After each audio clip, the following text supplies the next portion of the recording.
하나님의 말씀은 에베소서 5장 22절부터 우리 33절까지의 말씀입니다. 에베소서 5장 22절부터 33절까지의 말씀입니다. 우리 교독하겠습니다. 아내들이여 자기 남편에게 복종하기를 주께 하듯 하라. 이는 남편이 아내의 머리됨이 그리스도께서 교회의 머리됨과 같음이니 그가 바로 몸의 구주시니라. 그러므로 교회가 그리스도에게 하듯 아내들도 범사에 자기 남편에게 복종할지니라. 남편들아 아내 사랑하기를 그리스도께서 교회를 사랑하시고 그 교회를 위하여 자신을 주신같이 하라. 이는 곧 물로 씻어 말씀으로 깨끗하게 하사 거룩하게 하시고 자기 앞에 영광스러운 교회로 세우사 티나 주름 잡힌 것이나 이런 것들이 없이 거룩하고 흠이 없게 하려 하심이라. 이와 같이 남편들도 자기 아내 사랑하기를 자기 자신과 같이 할지니 자기 아내를 사랑하는 자는 자기를 사랑하는 것이라. 누구든지 언제나 자기 육체를 미워하지 않고 오직 양육하여 보호하기를 그리스도께서 교회에게 함과 같이 하나니 우리는 그 몸의 지체임이라. 그러므로 사람이 부모를 떠나 그의 아내와 합하여 그 둘이 한 육체가 될지니 이 비밀이 크도다. 나는 그리스도와 교회에 대하여 말하노라. 그러나 너희도 각각 자기의 아내 사랑하기를 자신같이 하고 아내도 자기 남편을 존경하라. 아멘. 네, 우리는 교회의 표징에 대해서 살펴보고 표징이 아니라 표상에 대해서 살펴보고 있습니다. 성경은 교회에 대하여 그림 문자를 가지고 표상적으로 우리 다양하게 표현하고 있습니다.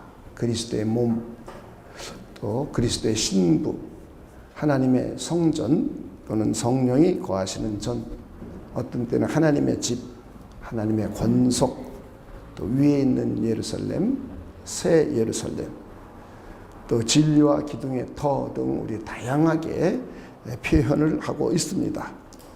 교회에 대한 표상적인 이해는 우리에게 교회를 잘 이해할 수 있도록 해주며 우리의 교회 생활을 우리 도와줍니다. 오늘은 그리스도인의 부부 관계를 우리 예수 그리스도와 교회와의 관계를 통해서 비유적으로 말씀하고 있는 우리 본문입니다. 하나는 몸과 머리를 비유했습니다. 예수님이 그리스도께서 교회의 머리가 되시고 교회는 그리스도의 몸을 비유로 해서 아내의 의무사항을 설명하고 있습니다. 또 다른 하나는 신랑과 신부를 비유했습니다. 예수님께서 그리스도께서 신랑이 되시고 교회 공동체가 신부가 되어서 이것을 비유로 해서 남편의 의무사항을 설명하고 있습니다. 오늘은 이 본문 가운데 그리스도의 신분인 우리 교회에 대해서 우리 살펴보도록 하겠습니다. 혼인제도는 우리 하나님께서 만드신 하나님의 제도입니다. 남자가 부모를 떠나서 여자와 하나 되어 가정을 이루게 하신 하나님께서 직접 창설하신 제도입니다. 사도 바울은 하나님께서 세우신 혼인제도를 그리스도와 교회로 비유해서 우리 해석을 하고 있습니다. 성자이신 그리스도께서 인성을 취하여 이 땅에 오신 것을 남자가 부모를 떠난 신랑으로 비유했습니다. 그리고 교회 공동체를 그리스도의 거룩하고 아름다운 신부로 비유를 했습니다. 한번 오늘 읽은 본문 31절 32절을 우리 다시 한번 보도록 하겠습니다.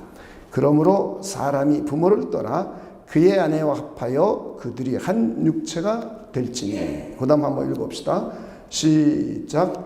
이 비밀이 크도다. 나는 그리스도와 교회에 대하여 말하노라. 자, 이렇게 하나님이 창설하신 결혼제도를 사도 바울은 알레고리컬하게 또 이쪽에서 우리 해석을 해주고 있습니다. 그래서 우리는 오늘 교회가 그리스도의 신부됨이라는 의미를 한번 살펴보려고 합니다. 구약 성경에도 하나님과 하나님의 백성과의 관계를 남편과 아내로 비유합니다. 이사야서에도 그렇게 기록되어 있고 에레미야서에도 그렇게 기록되어 있고 호세아서에는 내가 내게 장가들어 영원히 살되 공의와 정의와 은총과 긍휼히 여김으로 내가 내게 장가들며 진심함으로 내게 장가들리니 내가 여호와를 알리라. 이렇게까지 표현하고 있습니다. 자, 이렇게 구약시대에도 이미 하나님과 하나님의 백성 사이에는 남편과 아내의 관계임을 설명해 주고 있습니다. 남편과 아내에서는 우리 남편은 아내를 사랑하고 또 아내는 남편을 존중하고 하는 이런 관계이고, 부부관계에는 중간 사이에 다른 이성이 끼어들 수 없는 관계입니다. 만약에 인간이, 사람이, 하나님의 백성이 하나님을 남편으로서 사랑하고 섬기지 않고 다른 것을 섬기는 것을 우리 우상이라고 합니다. 이것을 성경은 간음하는 것, 음행하는 것이라고 말씀하고 있고, 하나님께서는 나 여호와는 질투하는 하나님이라 하면서 이걸 가지고 심판을 하시는 것을 우리는 예언서에서 볼 수가 있습니다. 그리고 오늘 우리가 읽었던 것처럼 신약 백성도 새 언약 백성인 우리 교회 공동체도 그리스도의 신부인 것을 우리 신약 성경에는 여러 곳에서 증언하고 있습니다. 예수님께서도 직접 증언하셨고 세례 요한도 그렇게 증언했고 사도 바울도 증언을 하고 있습니다.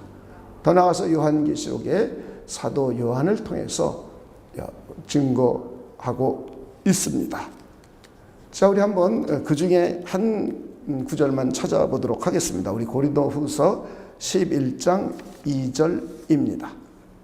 고린도후서 11장 2절입니다. 함께 한번 우리 읽어보도록 우리 하겠습니다. 자, 우리 함께 한번 읽어보도록 우리 하겠습니다. 고린도후서 11장 우리 6절 말씀입니다.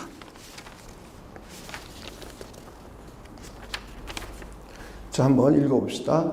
내가 하나님의 열심으로 너희를 위하여 열심을 내노니 내가 너희를 정결한 처녀로 한 남편인 그리스도께 드리려고 중매함이로다. 그러니까 사도 바울이 그리스도의 복음을 증거하는 것은 한 처녀에게로 남편된 그리스도를 중매하는 것이라고 이렇게 사도 바울이 표현하고 있습니다. 자, 그래서 우리는 이걸 이해하기 위해서는 우리 신부와 결혼이라는 것을 이해하기 위해서는 우리 히브리인들의 우리 결혼 제도를 조금 이해하면 도움이 됩니다. 히브리인들의 결혼 제도는 우리들과 조금 다릅니다. 히브리인들은 정혼식이 있고 결혼식이 있습니다. 남자와 여자가 결혼을 하기로 하고 정혼을 하면 합법적인 부부가 됩니다. 히브리인들은. 그리고 난 후에 결혼식을 따로 합니다. 결혼식 때는 남편이, 신랑이 신부의 집으로 와서 신부와 함께 결혼식 예식을 하고, 그리고 신부를 신랑의 집으로 데려가서 함께 동거합니다. 우리하고 좀 비슷한 면이 있습니다. 우리 옛날 한국 사회에서도 남자 여자가 약혼을 했습니다. 근데 약혼을 했을 때 우리는 합법적인 부부가 되는 것은 아닙니다. 결혼하기로 우리 약속한 사이죠. 그리고 난 후에 이제 결혼식을 거행합니다. 결혼식을 거행할 때도 보면 신랑이 신부의 집으로 우리 쪼랑말을 타고 가서 결혼식을 하고 아내를 가마에 태워서 신랑의 집으로 와서 함께 동거하여 살았습니다. 우리 한국 결혼제도와 히브리인들의 결혼제도가 다른 것은 정혼 예식을 함으로 해서 남자와 여자는 합법적인 부부 관계가 되는 것이고, 우리는 약혼을 했다고 해서 합법적인 부부 관계가 되지는 않습니다. 이것이 히브리인들과 우리의 결혼식의 결혼 혼인제도의 차이점입니다.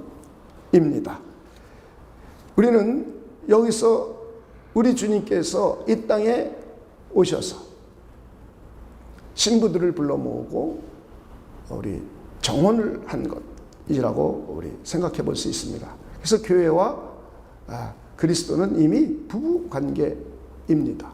그리고는 이제 우리 주님께서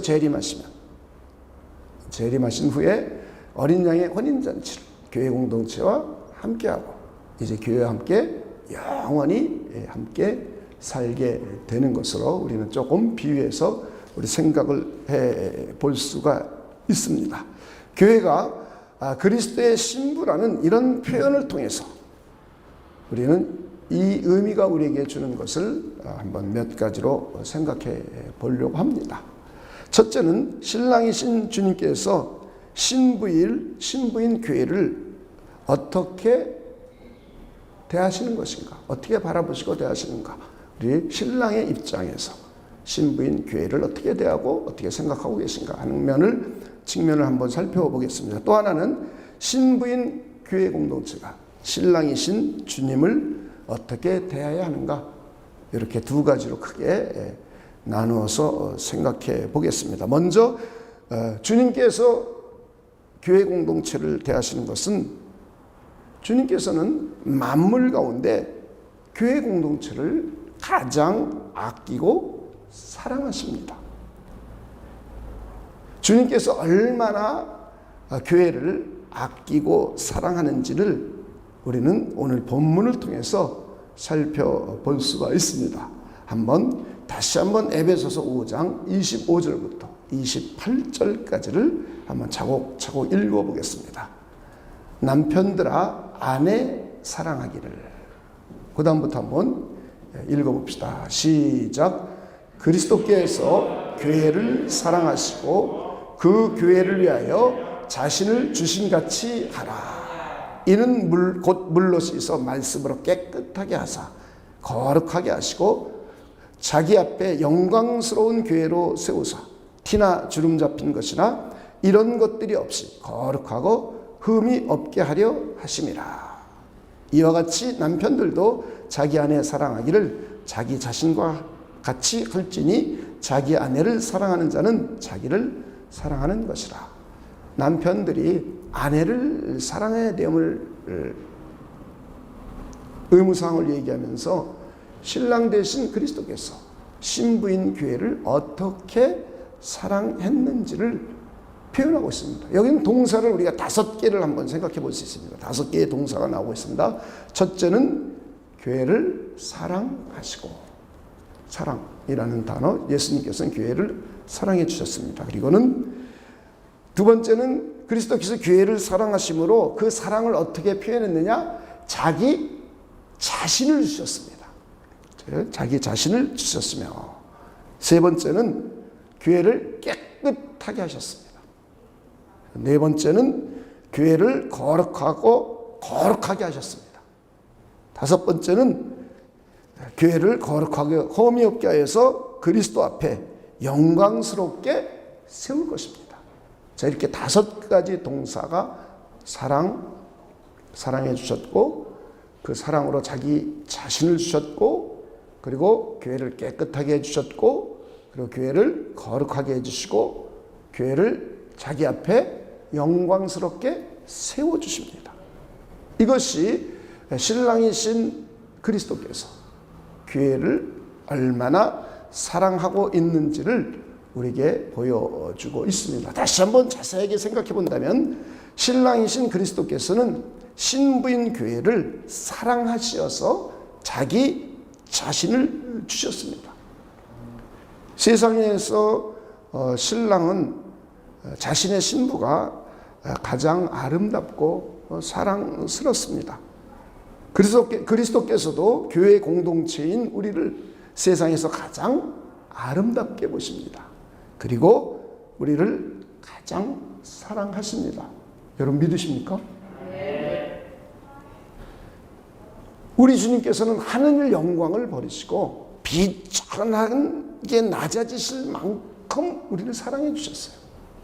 그리고 우리가 못 지키는 율법을 대신 다 지키시면서 온갖 수모와 고통을 친히 체휼하심으로 우리를 사랑해 주셨습니다. 뿐만 아니라 십자가상에서 온몸을 찢기시며 내가 받아야 할 지옥 형벌을 대신 받아주심으로 우리를 사랑해 주셨습니다.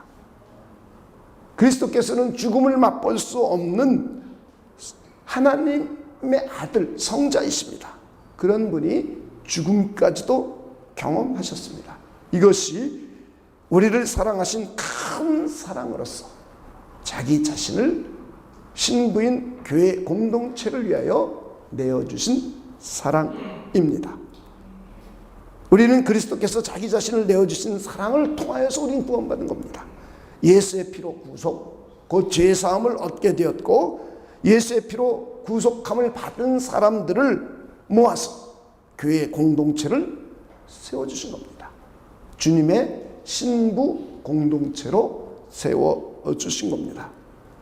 우리 모두는 주님께서 자신을 내어주신 큰 사랑을 받은 사람들입니다. 여러분 믿으십니까?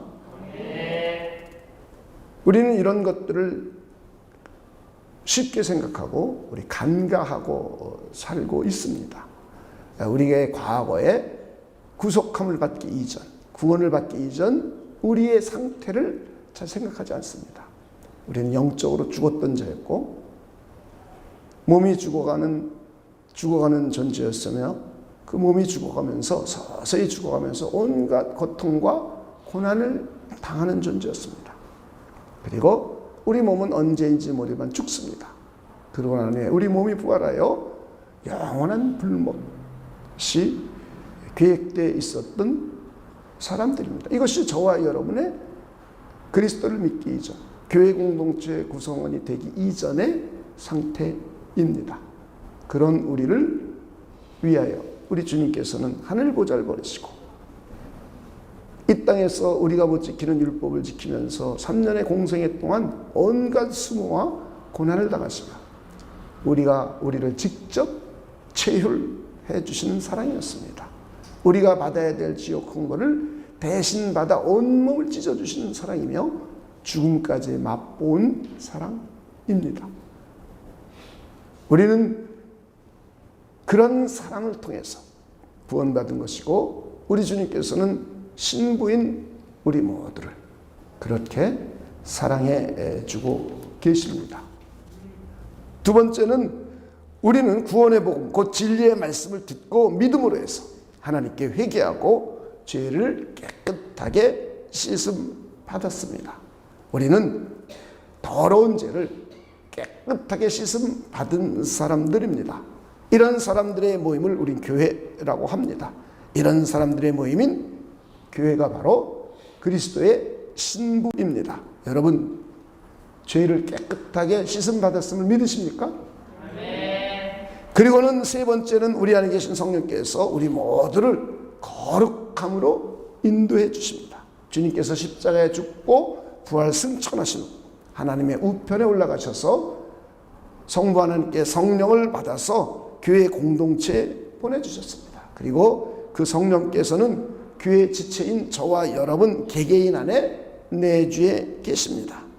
성령께서는 하나님의 말씀과 성례를 방편을 삼으셔서 저와 여러분을 거룩한 길로 인도해 가십니다. 우리는 매일매일 조금씩 성화시켜 가십니다. 신부인 교회 공동체를 거룩하게 인도해 가시는 겁니다. 자신을 내어주신 사랑을 통해서. 두 번째는 저와 여러분의 죄를 깨끗하게 씻어주셨고 세 번째는 저와 여러분을 거룩함으로 하나씩 인도해 가십니다. 그리고 종말에 가서 우리 주님께서는 우리 모두를 주님 앞에 영광스러운 교회로 세워주십니다. 자신 앞에 세우실 겁니다.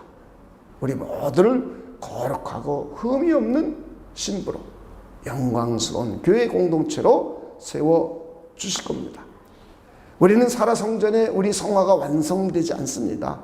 성령께서 매일매일 조금씩 점진적으로 성화시켜 가십니다. 그러다가 우리 몸이 죽으면 나의 영혼은 낙원으로 가고 나의 몸은 흙으로 돌아가서 산화되어 없어집니다. 낙원으로 가는 영혼은 성화가 완전하게 됩니다. 그러다가 언제인지 모르지만 우리 주님께서 다시 오시면 성령께서 우리 몸을 부활시키십니다. 이때 부활한 몸은 영화롭고 거룩한 몸, 구속이 완성되어 거룩이 완성된 몸으로 됩니다.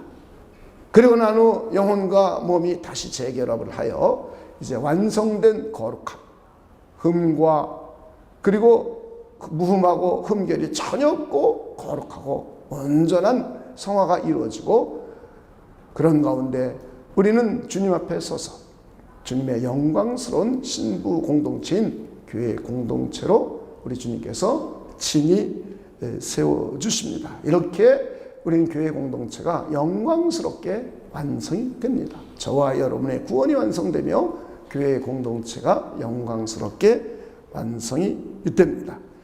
그리고는 어린 양의 혼인잔치가 이루어지고 영원토록 주님과 함께 영생복락을 누리며 살게 됩니다. 그리스도의 신부인 교회 공동체와 신랑이신 그리스도 혼인잔치가 시작이 되고, 이 잔치는 즐거움과 기쁨과 풍요로움의 상징입니다. 우리 주님께서 영광스러운 교회 공동체를 자신 앞에 세우시고 영원토록 즐거움과 기쁨과 풍요로움을 우리에게 허락해 주십니다. 여러분 그렇게 믿으십니까?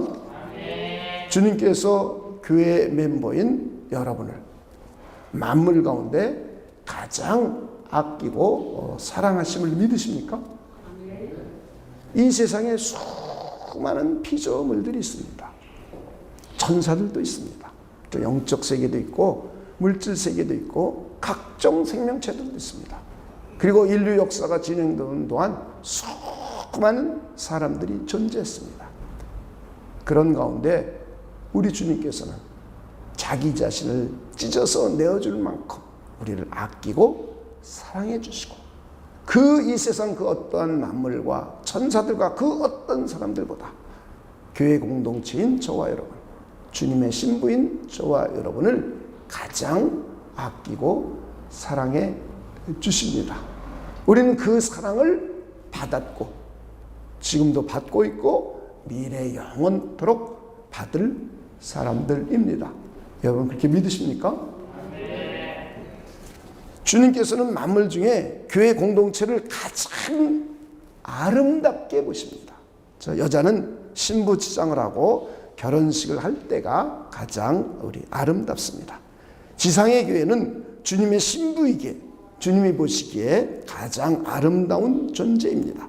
주님께서 성령을 통하여 교회 공동체를 계속 아름답게 가꾸어 가십니다. 그리고 종말에 가서 어린 양의 혼인잔치 때 교회 공동체가 아름다움의 극치를 이룰 것입니다. 교회는 만물 가운데 가장 아름다운 주님의 신부입니다. 요한계시록은 아름다운 어린 양의 신부를 우리 잘 표현을 하고 있습니다. 한번 요한계시록 21장을 함께 보겠습니다. 요한계시록 21장 우리 9절서부터 27절까지에 보면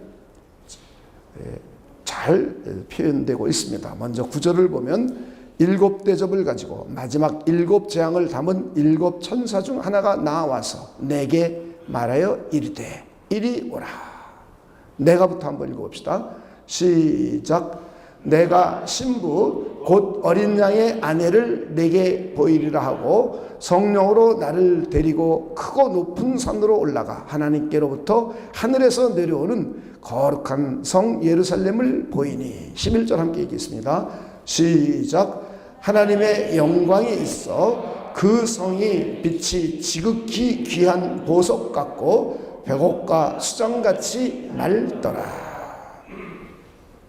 이것이 교회 공동체의 아름다운 모습을 표현하고 있는 것입니다.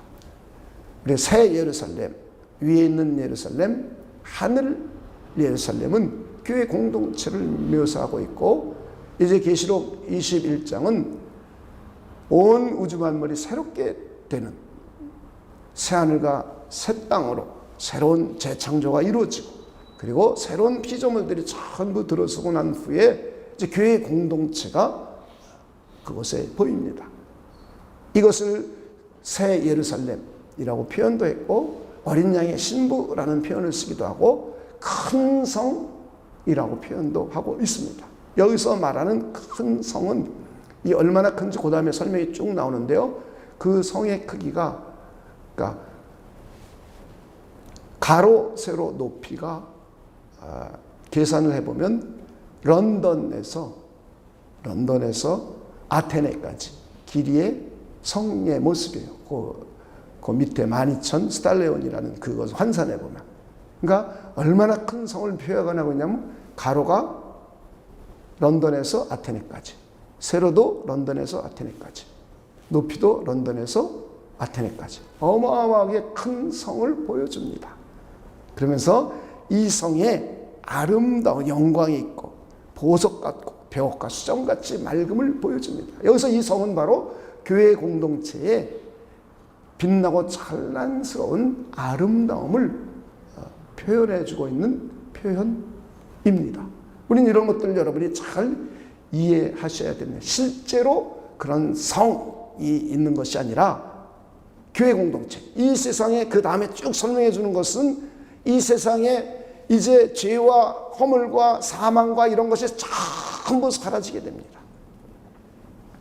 그리고는 이제 새하늘과 새 땅으로 새로운 재창조, 하나님께서 태초에 천지를 창조하셨던 것이 이제 완성되는 재창조가 이루어집니다. 새하늘과 새 땅, 원수, 마귀, 사탄, 그를 쫓았던 모든 것, 죄로 오염된 모든 것들이 이제 형벌되어 없어지고 새하늘과 새 땅이 이루어지고 새로운 피조물들이 가득 차게 됩니다.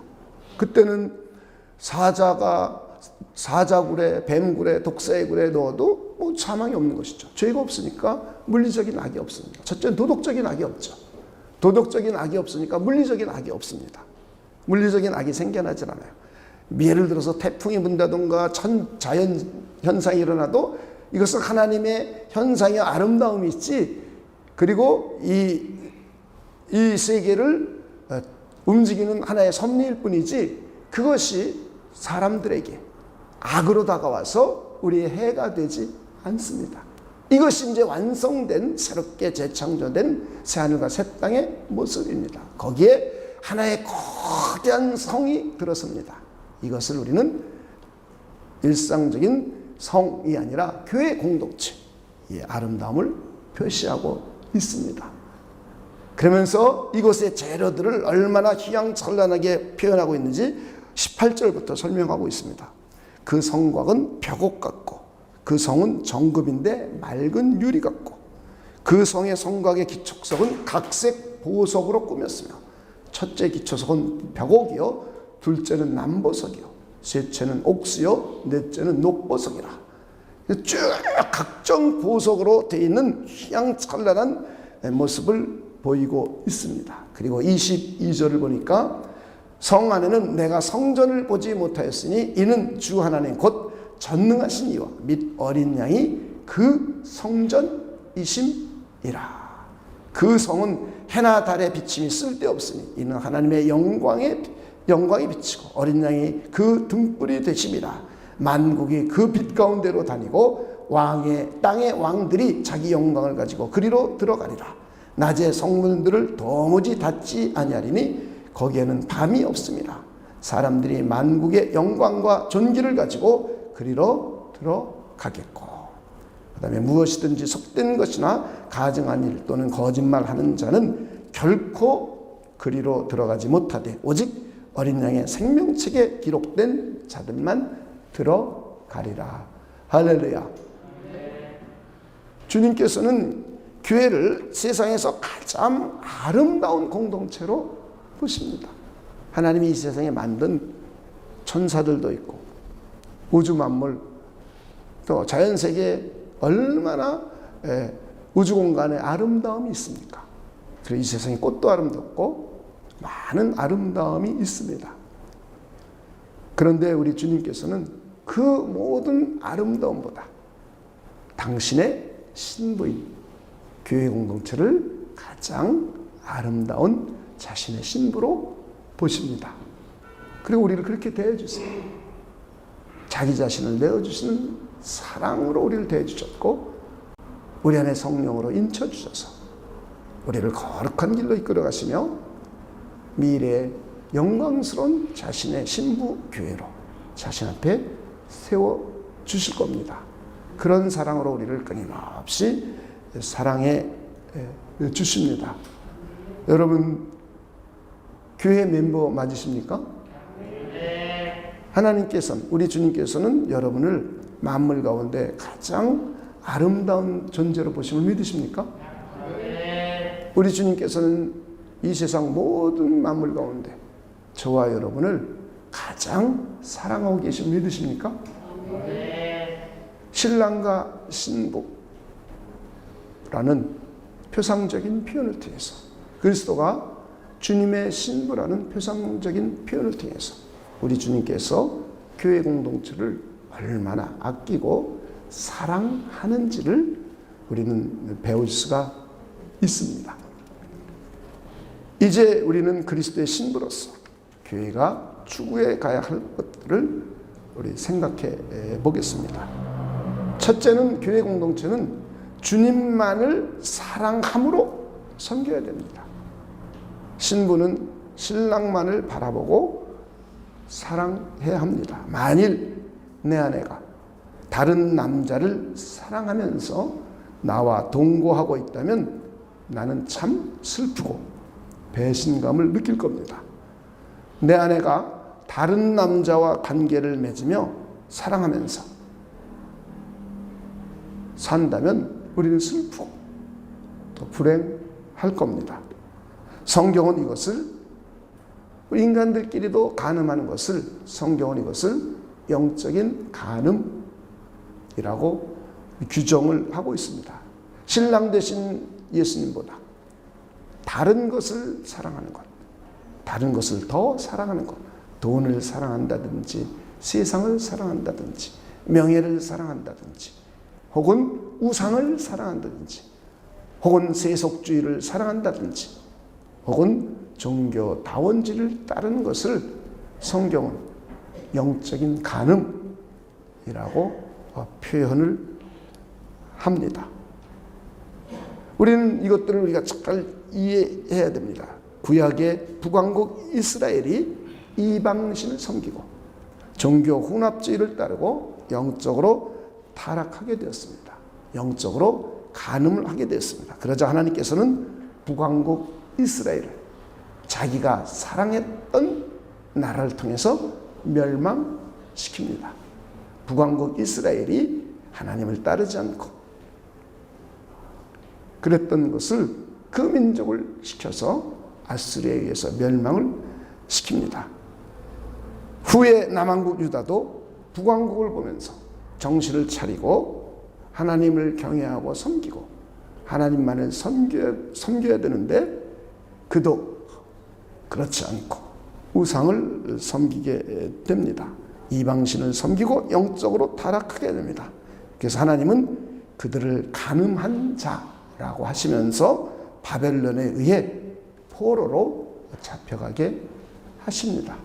이것이 예언서들에게 가득 기록되어 있습니다. 자, 한번 에스겔서 23장은 전반적으로 에스겔서 23장은 전반적으로 거기에 대한 내용입니다. 이것을 비유적으로 우리가 표현을 해주고 있습니다. 에스겔서 23장을 한번 쭉 함께 훑어보겠습니다. 또 여호와의 말씀이 내게 임하여 이르시되 인자야 두 여인이 있었으니 한 어머니의 딸이라.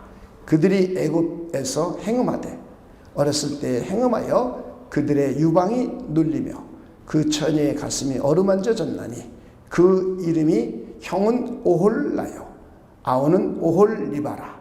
그들이 내게 속하여 자녀를 낳았나니 그 이름으로 말하면 오홀라는 사마리아요 오홀리바는 예루살렘이니라.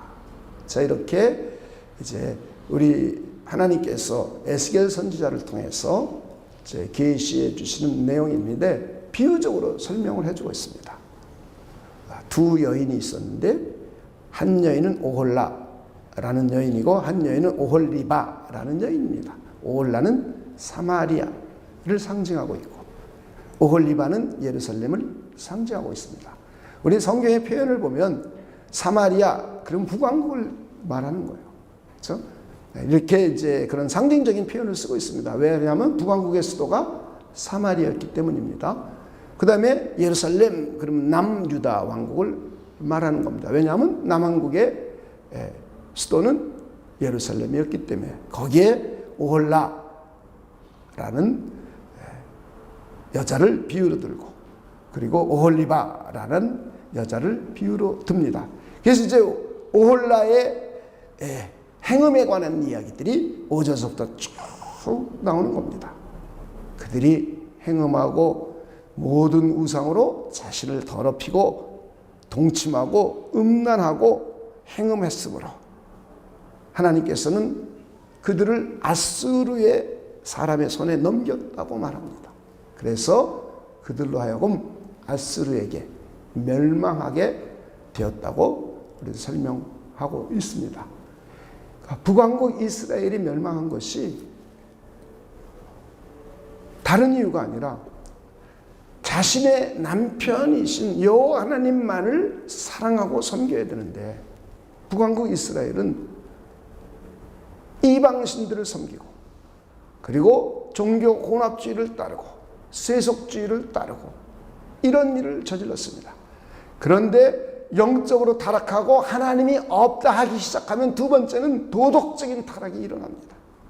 이게 특징이에요. 그래서 성경은 하나님이 없다 하는 자는 미련하고 어리석은 자라고 하면서 그들은 죄를 짓고 범죄한다고 성경은 소개해 주고 있습니다. 그 제일 먼저의 타락은 도덕적인 타락보다 영적인 타락이 먼저 일어납니다. 교회도 마찬가지예요. 교회도 종교 혼합주의가 들어오면 그 다음에 인권이란 이름으로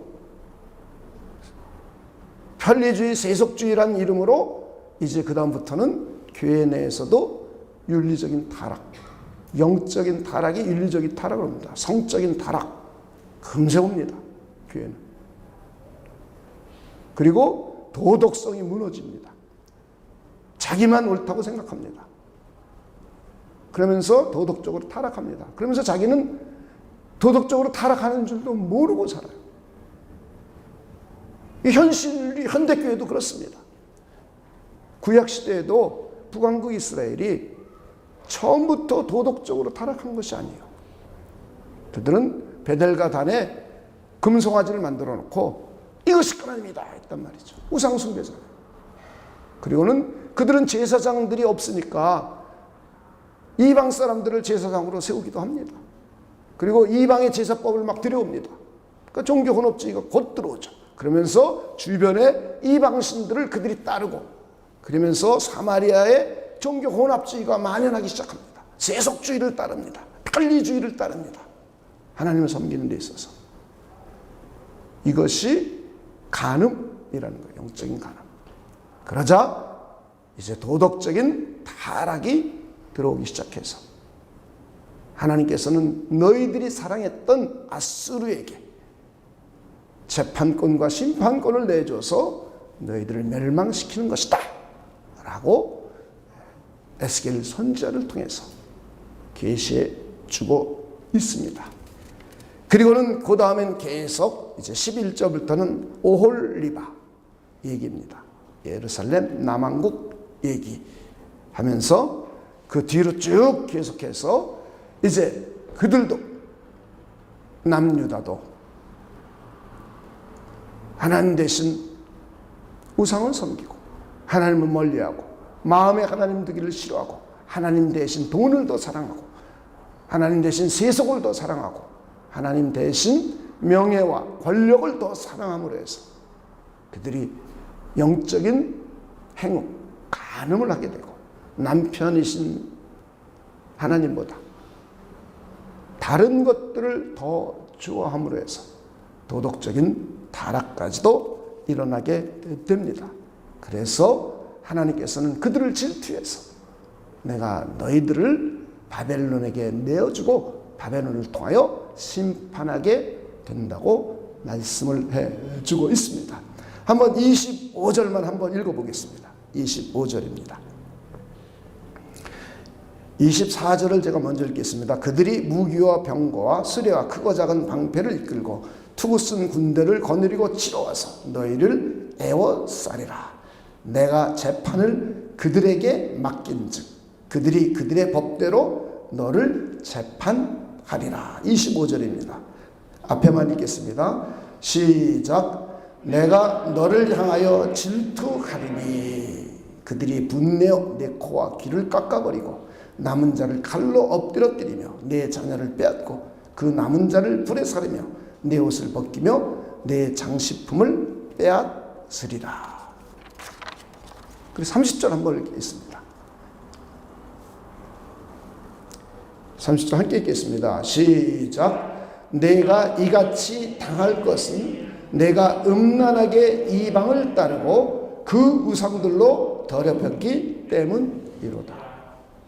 그러니까 하나님께서는 당신의 백성을 신부, 아내로 취급하시는 거예요.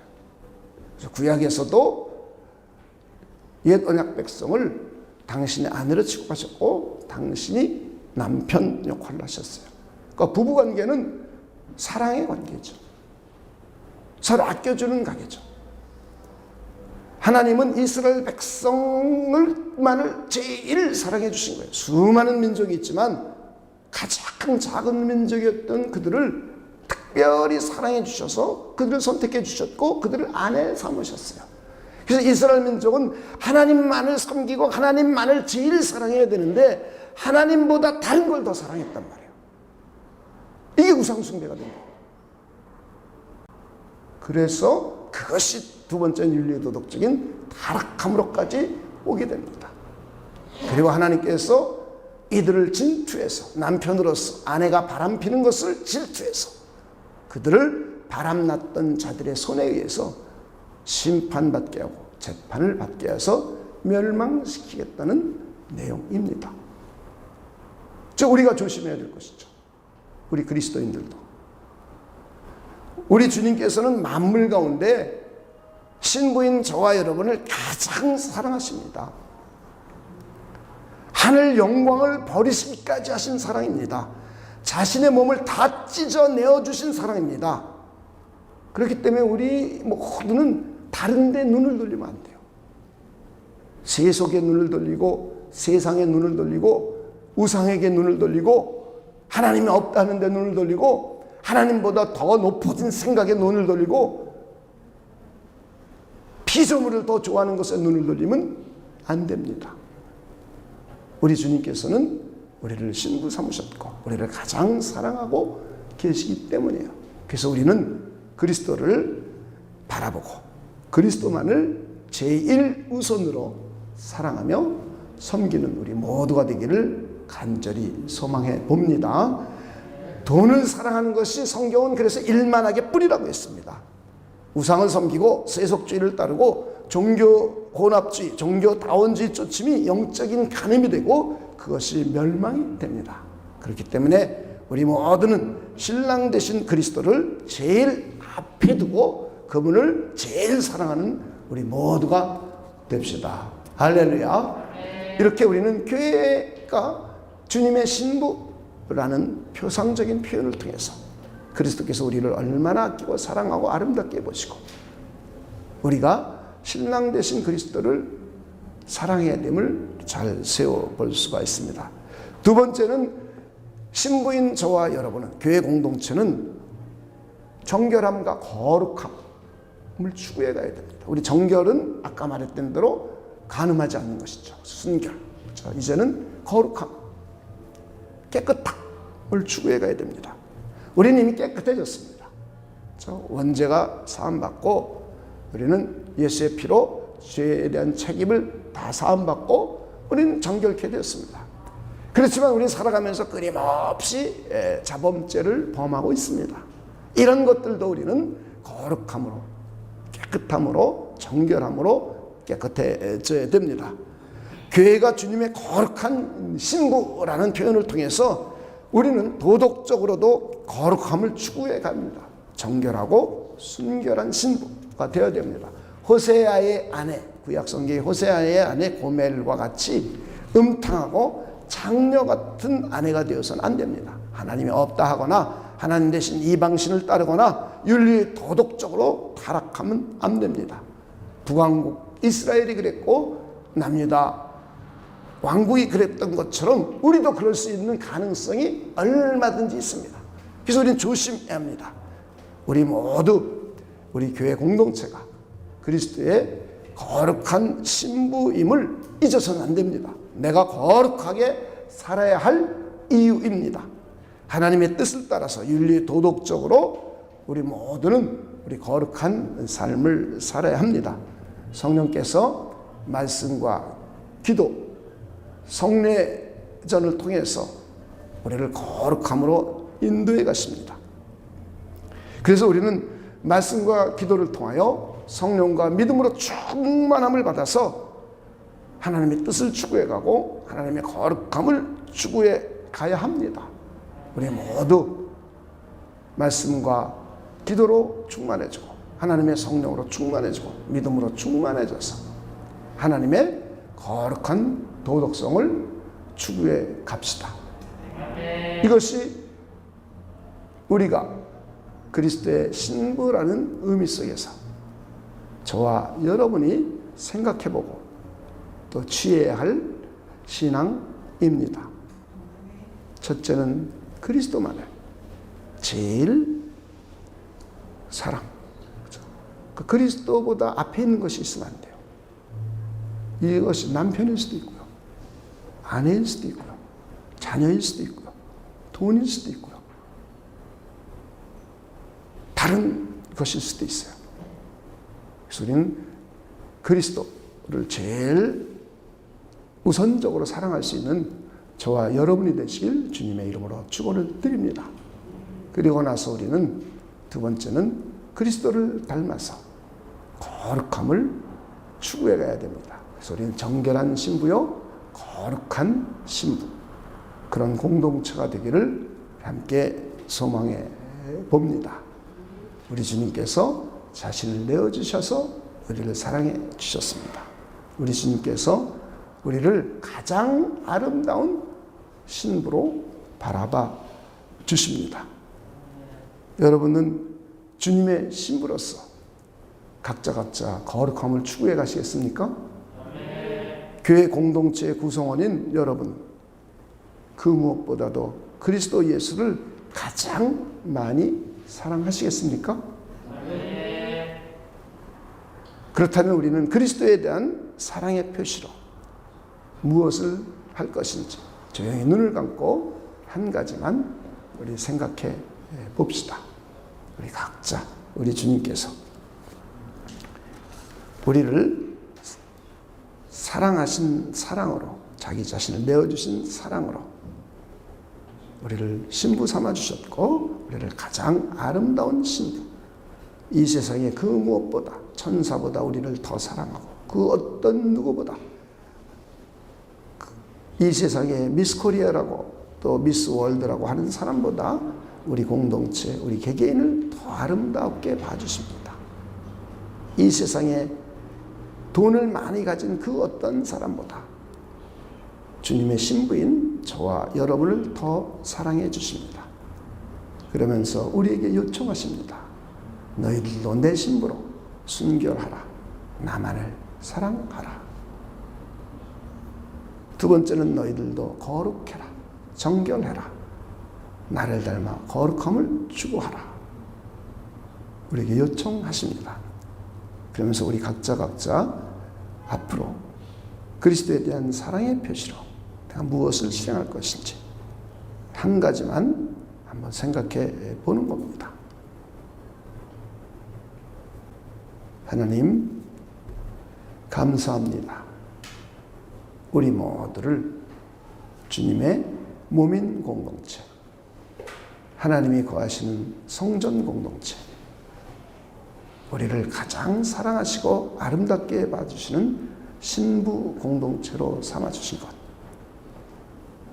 하나님 진심으로 감사를 드립니다.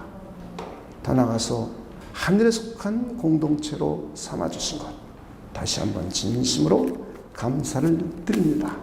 우리 모두 그리스도의 신부 공동체로서 각자 주님을 사랑함을 마음속으로 표현하기로 했습니다. 이 표현들을 적극적으로 하여 예수님에 대한 사랑을 고백할 수 있도록 하나님께서 역사하여 주시옵소서. 감사를 드리며 예수님의 이름으로 기도하옵나이다. 아멘.